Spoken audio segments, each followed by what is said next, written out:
ഇവിടെ പിന്നെ neck to neck ആയിരിക്കും, അതല്ലെങ്കിൽ വീണ്ടും തുടർഭരണം ഉണ്ടായിരിക്കുമെന്നൊക്കെയായിരുന്നു പല തരത്തിലുള്ള പ്രതികരണങ്ങൾ.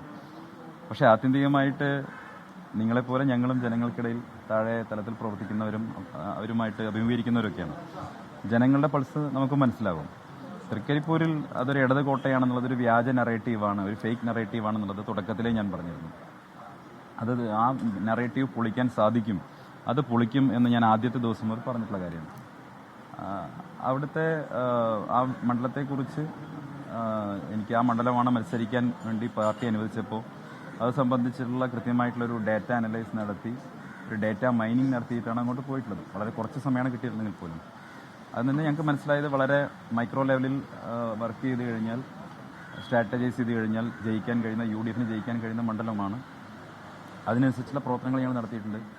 കള്ളവോട്ടുകളുടെ ഒരു പ്രളയം തന്നെ മറുവശത്തുണ്ടായിട്ടും അതിനെ മറികടന്നുകൊണ്ട് കൂടിയിട്ടാണ് ഞങ്ങൾ വിജയം നേടിയിട്ടുള്ളത്. അല്ല, എൻ്റെ രാഷ്ട്രീയ ജീവിതത്തിൽ ഒരു സന്നിഗ്ധാവസ്ഥയിൽ എന്നെ ഏറ്റവും കൂടുതൽ സംരക്ഷിച്ച് ചേർത്ത് നിർത്തിയിട്ടുള്ള ഒരു കുടുംബവും ഒരു പ്രസ്ഥാനവുമാണ്. എന്നെ സംബന്ധിച്ചോളം എൻ്റെ ജീവിതാന്ത്യം വരെ എനിക്കത് മറക്കാൻ കഴിയില്ല. ആ കടപ്പാട് നന്ദിയും മറക്കാൻ കഴിയില്ല. സ്വാഭാവികമായിട്ടും എൻ്റെ മുന്നോട്ടുള്ള യാത്രയിൽ, എൻ്റെ എല്ലാ മുന്നോട്ടുള്ള പ്രയാണത്തിൽ, ഓരോ ഘട്ടത്തിലും തീർച്ചയായിട്ടും ഞാൻ വന്ന്, അന്ന് ഓർമ്മയുണ്ടാവും, നിങ്ങളൊക്കെ അന്ന് ഉണ്ടായിരുന്നയാളാണ്. ഒരു 1.5 വർഷം മുമ്പ് ഞാൻ ഇങ്ങോട്ട് വന്ന് കയറുന്ന ദിവസം, ഞാൻ ഈ എൻ്റെ ജീവിതത്തിലെ ഏറ്റവും പ്രയാസവും പ്രതിസന്ധിയും നേടുന്നൊരു സമയത്താണ് വന്ന് കയറുന്നത്. അന്ന് ഒരു പക്ഷേ അവർക്ക് വേണമെങ്കിൽ മാറ്റി നിർത്താമായിരുന്നു, പക്ഷെ എന്നെ ചേർത്ത് പിടിക്കാൻ കഴിയും. അന്നാ ചേർത്ത് പിടിച്ചത് ഇന്നും ഉണ്ട്. എനിക്ക് വേണ്ടിയിട്ട് തങ്ങൾ ഇവിടുന്ന് തൃക്കരിപ്പൂരിൽ വന്ന് പ്രചരണം നടത്തി. സയ്യിദ് സാദിഖലി ശിഹാബ് തങ്ങൾ വന്നു, മുനവർ അലി തങ്ങൾ വന്നു, ബഷീർ തങ്ങൾ വന്നു. അവരെല്ലാവരും വന്ന് അവിടെ പ്രചരണം നടത്തിയതിൻ്റെയൊക്കെ ഗുണഫലം അവിടെ ലഭിച്ചിട്ടുണ്ട്. അപ്പോൾ അതുകൊണ്ട് തന്നെ ആ ഒരു വാത്സല്യവും ആ ഒരു സ്നേഹവും ആ ഒരു കരുതലും തൃക്കരിപ്പൂരിൽ ഉണ്ടായിരുന്നു. വലിയ പിന്തുണയും ഞാൻ നേരത്തെ പറഞ്ഞല്ലോ, എൻ്റെ ജീവിതത്തിലെ ഏറ്റവും പ്രധാനപ്പെട്ട ഘട്ടത്തിൽ നൽകിയിട്ടുള്ള പിന്തുണയും കരുതലും ഉണ്ട്. അതിൻ്റെ എനിക്ക് ജീവിതാവസാനം വരാൻ നന്ദിയും കടപ്പാടുണ്ട്. ഈ മാത്തിക്കുഴ നടത്തിയ പരാമർശം അത് ലീഗിൽ വലിയ അതൃപ്തി ഉണ്ടാക്കിയിട്ട് ലീഗ് കോൺഗ്രസിന്റെ ആഭ്യന്തര കാര്യങ്ങളിൽ ഇടപെടുന്നുണ്ട്. അപ്പോൾ താങ്കൾ ലീഗിന് വലിയ പിന്തുണ നേടിയ ഒരാളാണ്. അപ്പോൾ ആ പരാമർശം അനവസരത്തിലായോ? നോക്കൂ, ഞാൻ ഈ കാര്യത്തിൽ ഇതൊരു ജനാധിപത്യ രാജ്യമാണ്. സ്വാഭാവികമായിട്ടും ഇത്തരം വിഷയങ്ങൾ ഉണ്ടാകുമ്പോൾ ചില ആളുകൾ ചില കാര്യങ്ങൾ പറയുമ്പോൾ നിങ്ങളതിനെ അരികും കട്ട് ചെയ്തെടുത്ത് വക്രീകരിച്ചുകൊണ്ട് നിങ്ങൾക്ക് താല്പര്യമുള്ള വിധത്തിലൊക്കെ നിങ്ങളത് പുറത്തുവിടും. എന്നിട്ട് അത് കാണുന്ന ആളുകൾക്ക് ചിലപ്പോൾ വിഷമം ഉണ്ടാവും. ഇതൊക്കെ സ്വാഭാവികമാണ്. ഇതൊക്കെ ഞാൻ കുറേ കാലം അനുഭവിച്ചിട്ടുള്ള കാര്യമാണ്. നമ്മൾ ചെറിയൊരു കാര്യം പറയും, നമ്മളൊരു കാര്യം പറയും, ചിലപ്പോൾ ഞാൻ വേറൊരാളെ കോട്ട് ചെയ്ത് പറഞ്ഞായിരിക്കും, പക്ഷെ പുറത്ത് വരുന്നത് എന്തായിരിക്കും, ഞാനത് പറഞ്ഞു വന്നായിരിക്കും. ഇതൊക്കെ എന്താണ് പറഞ്ഞത് എന്നത് സംബന്ധിച്ച് പൂർണ്ണമായിട്ടും മനസ്സിലാക്കാതെ സംബന്ധിച്ച് അഭിപ്രായം പറഞ്ഞത് ശരിയല്ല. എന്നെ സംബന്ധിച്ചോളം, വ്യക്തിപരമായിട്ട് എന്നെ സംബന്ധിച്ചോളം, എന്നെ ചേർത്ത് നിർത്തിയിട്ടുള്ള ഒരു കുടുംബം എന്നുള്ള നിലയ്ക്ക് എനിക്ക് വലിയ കടപ്പാടും നന്ദിയും ഉള്ളതാണ്. അത് നേരിട്ട് വരേണ്ടത് എന്റെ ബാധ്യതയാണ്. ഇപ്പം ഇന്ന് രാവിലെ മുതലുള്ള ഏറ്റവും വലിയ പ്രധാന ചർച്ചയാണ് AICC ഇലക്ഷനായിട്ടുള്ള മുഗൾ വാസ്തുവിന്റെ കയ്യിലൊരു ചിത്രമാണ്. ആ ചിത്രത്തിൽ സന്ദീപ് വാര്യർ KC വേണുഗോപാലിനെ പിന്തുണയ്ക്കുന്നു എന്നതാണ് ചിത്രത്തിലുള്ളത്. അതിൽ അങ്ങനെ എഴുതിയിട്ടുണ്ട്. KCയുടെ താങ്കളുടെ പേരിന്റെ നേരെ KCയുടെ പേര് എഴുതിയിരിക്കുന്നു. ആ ചിത്രം പുറത്തു വന്നിട്ടുണ്ട്. എല്ലാ ജനാധിപത്യ രാഷ്ട്രീയ പാർട്ടികളിലും ഒരു ഇന്റേണൽ ഡെമോക്രസി ഉണ്ട്, ഒരു ആഭ്യന്തര ജനാധിപത്യം ഉണ്ടായിരിക്കണം. അപ്പോൾ ദൗർഭാഗ്യവശാൽ അത് ഇല്ലാത്ത 2 പ്രസ്ഥാനങ്ങളാണ് CPM-ഉം BJP-യും. അവിടെ തീരുമാനങ്ങളൊക്കെ എടുക്കുന്നത് ഒരു കേന്ദ്രത്തിൽ നിന്നാണ്. CPM ആണെങ്കിൽ CPM-ന് ഒരു അധികാരം, ഒരു സെൻട്രൽ പവറുണ്ട്. ആ ഒരു പവർ സെന്ററിൽ നിന്നാണ് തീരുമാനങ്ങൾ വരുന്നത്. BJP-ക്ക് ആണെങ്കിൽ നാഗ്പൂരിൽ നിന്നാണ് തീരുമാനങ്ങളൊക്കെ വരുന്നത്. അത് താഴെ തലങ്ങളിലേക്ക് യാന്ത്രികമായിട്ട് അനുസരിക്കുന്ന ആളുകളാണ് ഇതര രാഷ്ട്രീയ പ്രസ്ഥാനങ്ങളുള്ളതെങ്കിൽ കോൺഗ്രസ് ഒരു ജനാധിപത്യ രാഷ്ട്രീയ പാർട്ടിയാണ്. അപ്പോൾ നിങ്ങൾ പറയുന്ന കാര്യങ്ങൾ ശരിയാണെങ്കിൽ അത് കോൺഗ്രസിലെ ജനാധിപത്യത്തിന്റെ സൗന്ദര്യത്തെയാണ് കാണിക്കുന്നത്. ഞങ്ങളൊക്കെ അഭിപ്രായം തേടിയിട്ടുണ്ടെങ്കിൽ, ഞങ്ങളൊക്കെ അഭിപ്രായത്തെ മതിച്ചിട്ടുണ്ടെങ്കിൽ അതെന്താ സൂചിപ്പിക്കുന്നത്? കോൺഗ്രസ് ഒരു വിശാലമായ ഡെമോക്രാറ്റിക് പാർട്ടിയാണ്. അവരെല്ലാ സാധാരണക്കാരായിട്ടുള്ള പ്രവർത്തകന്റെയും ജനപ്രതിനിധിക്ക് അഭിപ്രായങ്ങൾ കേൾക്കുന്നു എന്ന് പറയുമ്പോൾ അതൊരു മനോഹരമായിട്ടുള്ള ജനാധിപത്യ പ്രക്രിയയല്ലേ? അതങ്ങനെ സംഭവിക്കട്ടെ, അങ്ങനെയാണ് സംഭവിക്കേണ്ടത്. ഞാനതൊന്നും പറഞ്ഞില്ലല്ലോ. ഒരു കോൺഗ്രസിന്റെ ആഭ്യന്തര കാര്യം, കോൺഗ്രസിനകത്ത് ഒരു പൊളിറ്റിക്കൽ പാർട്ടിക്ക് ആഭ്യന്തര കാര്യമാണ്. അവിടെ ഒരു ഇന്റേണൽ എക്സസൈസാണ്. ആ ഇന്റേണൽ എക്സസൈസിൽ എന്ത് പറഞ്ഞു എന്നുള്ളത് ആ പാർട്ടിയാണ് വിലയിരുത്തേണ്ടത്. ഞാൻ എന്ത് പറഞ്ഞു എന്നുള്ളത് നിങ്ങൾ പുറത്ത് വന്ന ചിത്രത്തിന്റെ അടിസ്ഥാനത്തിലോ അതെന്ത് ഞാൻ കണ്ടിട്ടില്ല. അതുകൊണ്ട് എനിക്കത് സംബന്ധിച്ച് ഒന്നും പറയണ്ട. ഞാൻ ഇത്ര പറയുന്നു. അല്ല, ആ ചിത്രത്തിൽ എന്താണ് എഴുതിയതെന്നോ അതൊന്നും ഞാൻ പറയുന്നില്ല. ഞാൻ ഇത്രേ പറയുന്നു. ഞാൻ പറയട്ടെ, ഞാൻ ഇത് പറയുന്നു. അതൊരു പിന്നെ ഞാൻ പറയും, നിങ്ങൾ ആ പുറത്തു വന്ന ചിത്രത്തിന്റെ വസ്തു എന്താണെന്ന് ഞാൻ പറയുന്നില്ല. എനിക്കിത്രയേ പറയാനുള്ളൂ. കോൺഗ്രസ് എന്ന് പറയുന്ന ഒരു ജനാധിപത്യ പാർട്ടിയിൽ ഇത്തരമൊരു എക്സസൈസ് നടക്കുന്നു എന്നുള്ളത്, ഒരു ജനാധിപത്യപരമായിട്ടുള്ള പ്രക്രിയ നടക്കുന്നു എന്നുള്ളതിനെ നിങ്ങളൊക്കെ അഭിനന്ദിക്കുകയാണ് വേണ്ടത്. ഇത് അതല്ലെങ്കിൽ എന്താ പറയുക, ഇതെങ്ങനെ ജനാധിപത്യ പാർട്ടിയെ മാറുക? ഈ തെരുവിലിറങ്ങി ഇഷ്ടപ്പെട്ട നേതാക്കൾക്ക് വേണ്ടി പ്രകടനം നടത്തുന്നതും അതിന്റെ പരിധിയിൽ വരും. എല്ലാം പാർട്ട് ഓഫ് ഡെമോക്രസി, അതൊക്കെ പാർട്ട് ഓഫ് ദ ഗെയിം. അതെല്ലാം നടക്കും, അതൊക്കെ അങ്ങനെ നടക്കട്ടെ. ഞാൻ ചോദിക്കട്ടെ, വോട്ട് ചെയ്ത വോട്ടർമാർക്കടക്കം വോട്ട് ചെയ്യേണ്ടിരുന്നില്ല എന്ന് പറയുന്ന അവസ്ഥയിലേക്ക് കാര്യങ്ങൾ എത്തിയോ? ഒരിക്കലുമില്ല. ഞാൻ ചോദിക്കട്ടെ, ഇതൊന്നുമില്ലാതെ പിന്നെ ഈ MLA-മാരുടെ ഒന്നും അഭിപ്രായം ചോദിക്കാതെ ഉള്ളൊരു തീരുമാനം ആണ് വരുന്നതെങ്കിൽ അതല്ലേ സത്യത്തിൽ തെറ്റായിട്ടുള്ള കാര്യം? ഇത് എല്ലാവരും അഭിപ്രായം കേൾക്കുക എന്നുള്ളത് ഒരു വേണമെങ്കിൽ പാർട്ടിക്ക് ഏകപക്ഷീയമായിട്ടൊരു നിലപാട് സ്വീകരിക്കാൻ കഴിയുന്ന സാഹചര്യത്തിൽ അത് ചെയ്യുക. അത് എല്ലാവരും അഭിപ്രായം കേൾക്കുക എന്ന് പറഞ്ഞാൽ ജനാധിപത്യത്തിന് സൗന്ദര്യം. അതിൽ മറ്റുള്ളവർക്കും അഭിപ്രായം പറയാൻ വിവിധ സ്റ്റേക്ക് ഹോൾഡേഴ്സ് ഉണ്ടാവും. വോട്ട് ചെയ്ത ജനങ്ങളടക്കമുള്ള സ്റ്റേക്ക് ഹോൾഡേഴ്സ്, അവർക്കൊക്കെ അഭിപ്രായം പറയാൻ. ഇത് ഇന്ത്യ മഹാരാജ്യമല്ലേ? ഈ കോൺഗ്രസ് നേടിക്കൊടുത്ത ജനാധിപത്യ അവകാശങ്ങളല്ലേ ഇവിടെയുള്ളത്?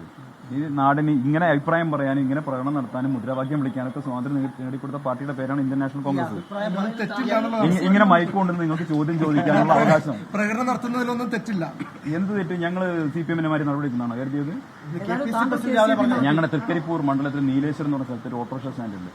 VS സ്റ്റാൻഡ് എന്നാണ് അതിന്റെ പേര്. ഓർമ്മയുണ്ടാവും. പണ്ട് കേരളത്തിലുണ്ടായ പുകലൊന്നും ആരും മറന്നിട്ടില്ലല്ലോ. ആ പ്രശ്നമൊന്നും കോൺഗ്രസിലില്ല.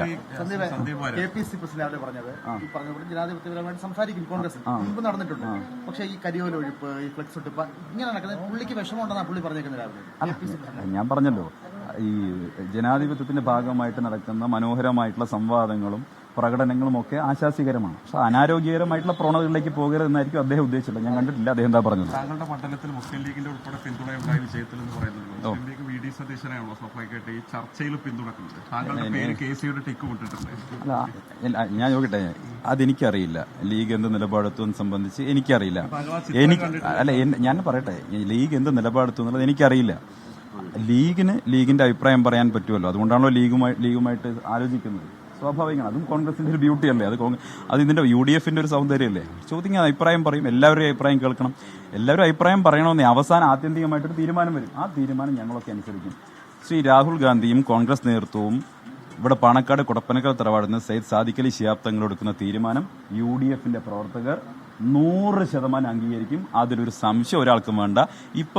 ഇപ്പൊ ആരെങ്കിലുമൊക്കെ വെള്ളം അടുപ്പത്ത് വെച്ചിട്ടുണ്ടെങ്കിൽ അതൊക്കെ വാങ്ങി വെക്കുന്നതാണ് നല്ലത്. ഒറ്റ കാര്യം, മുന്നണിയായിട്ടാണ് UDF ഇലക്ഷൻ നേരിട്ടത്. അപ്പൊ മുഖ്യമന്ത്രി എന്ന് പറയുമ്പോൾ എല്ലാ പാർട്ടികളുടെയും കൂടിയാണല്ലോ. അപ്പൊ അതിൽ അഭിപ്രായം പറയുന്നതിൽ ഘടകകക്ഷികൾക്ക് അഭിപ്രായം പറയുന്നതിൽ പ്രശ്നമുണ്ടോ? കോൺഗ്രസിന്റെ ആഭ്യന്തര കാര്യം മാത്രമാണ് മുഖ്യമന്ത്രി.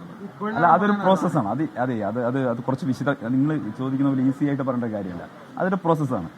അതിൽ പല തലങ്ങളുണ്ടായിരിക്കുമല്ലോ. ഞാനൊരു പൊളിറ്റിക്കൽ സ്റ്റുഡന്റ് എന്ന രീതിയിൽ പറയാം. കോൺഗ്രസിന്റെ MLA-മാരുടെ അഭിപ്രായം സ്വാഭാവികമായിട്ടും നിർണായകമാണ്. ഒപ്പം സ്വാഭാവികമായിട്ടും സഖ്യകക്ഷികളുടെ അഭിപ്രായം ഹൈക്കമാൻഡ് തന്നെ ചോദിച്ചിട്ട് കേട്ടിട്ടുണ്ടല്ലോ. അതിന്റെ അർത്ഥം എന്താ? അപ്പൊ അത് സ്വാഭാവികമാണ്. അവരുടെ അഭിപ്രായം സ്വാഭാവികമായിട്ട് എല്ലാവരുടെയും അഭിപ്രായം കേൾക്കും. അതിപ്പോ നിങ്ങളെ അഭിപ്രായം പറഞ്ഞാലും കേൾക്കും. ആഭ്യന്തര കാര്യത്തിൽ ഇടപെടരുത് എന്ന് പറയുന്നതിലൊരു പ്രശ്നമില്ല. ഞാൻ അദ്ദേഹം പറഞ്ഞത് പൂർണ്ണമായിട്ടും കേട്ടിട്ടില്ല. നിങ്ങൾ പറയുന്നത് കേട്ടിട്ട് മറുപടി പറയാൻ പറ്റില്ല. കാരണം എന്താ പറയുക, നിങ്ങൾ പണ്ട് എന്നെ ഇതുപോലെ ഒരുപാട് ഞാൻ പറഞ്ഞ കാര്യങ്ങളൊക്കെ പത്രീകരിച്ചിട്ടുള്ളതാണ്. അപ്പൊ അതുകൊണ്ട് അദ്ദേഹം എന്താണ് ഉദ്ദേശിച്ചത് പൂർണ്ണമായും കേൾക്കാതെ മറുപടി പറയുന്ന അർത്ഥമില്ല.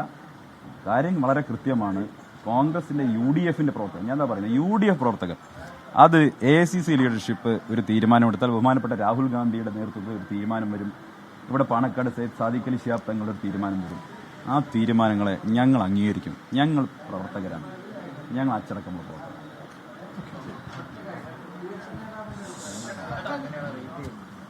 അല്ല, കേരളത്തിൽ ഇനിയിപ്പോ പ്രതിപക്ഷ നേതാവ് ആരാ? അതാ എനിക്കറിയേണ്ടത്. പ്രതിപക്ഷ നേതാവ് ആരാ കേരളത്തിൽ? നിങ്ങൾ അതാരും ചോദിക്കുന്നില്ലല്ലോ. കേരളത്തിലൊരു മുഖ്യമന്ത്രി ഉണ്ടായിരുന്നല്ലോ. വൈകിട്ട് 5 മണി മുതൽ പത്രസമ്മേളനം നടത്തിയിരുന്നു. നിങ്ങളുടെ പ്രധാനപ്പെട്ട പ്രൈം ടൈമിൽ മുഴുവൻ പത്രസമ്മേളനം നടത്തി അല്ലേ? മഴ പെയ്തു കഴിഞ്ഞാൽ കുട ചൂടണം, അതുപോലെ തന്നെ കറണ്ട് പോയി കഴിഞ്ഞാൽ മെഴുകുതിരി കൊളുത്തണം എന്നൊക്കെ ഉപദേശിച്ചിരുന്ന മുഖ്യമന്ത്രി ഉണ്ടല്ലോ. അദ്ദേഹം എവിടെയാ ഇപ്പൊ കാവൽ മുഖ്യമന്ത്രി? അദ്ദേഹം നിങ്ങളെ കാണുന്നുണ്ടോ? അഭിപ്രായം പറയുന്നുണ്ടോ? ഈ പരാജയത്തെ സംബന്ധിച്ച് ഫേസ്ബുക്കിൽ ഒരു പോസ്റ്റ് ഇട്ട് മുങ്ങിയതല്ലേ? എന്താ മറുപടി പറയാത്തത്? അതല്ലേ നിങ്ങൾ ചർച്ച ചെയ്യേണ്ടത്? 10 വർഷം ഭരിച്ച ഒരാൾ, കേരളം ഭരിച്ച ഒരാൾ, CPM-ലെ ഏറ്റവും പ്രധാനപ്പെട്ട ശക്തി കേന്ദ്രത്തിൽ എങ്ങനെയാ ജയിച്ചത്? കഷ്ടപ്പെട്ട് അല്ലെ?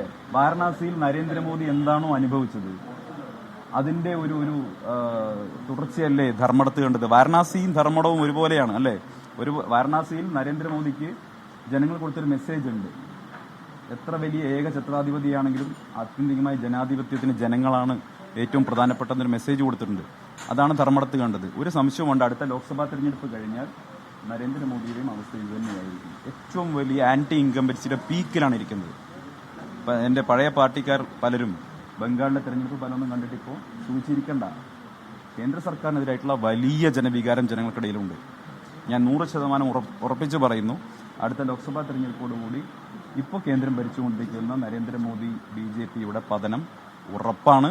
കേരളത്തിലേതുപോലെ തന്നെ ഒരു വലിയ തരംഗത്തോടുകൂടി ഇന്ത്യൻ നാഷണൽ കോൺഗ്രസ് രാജ്യത്ത് അധികാരത്തിൽ തിരിച്ചു വരും.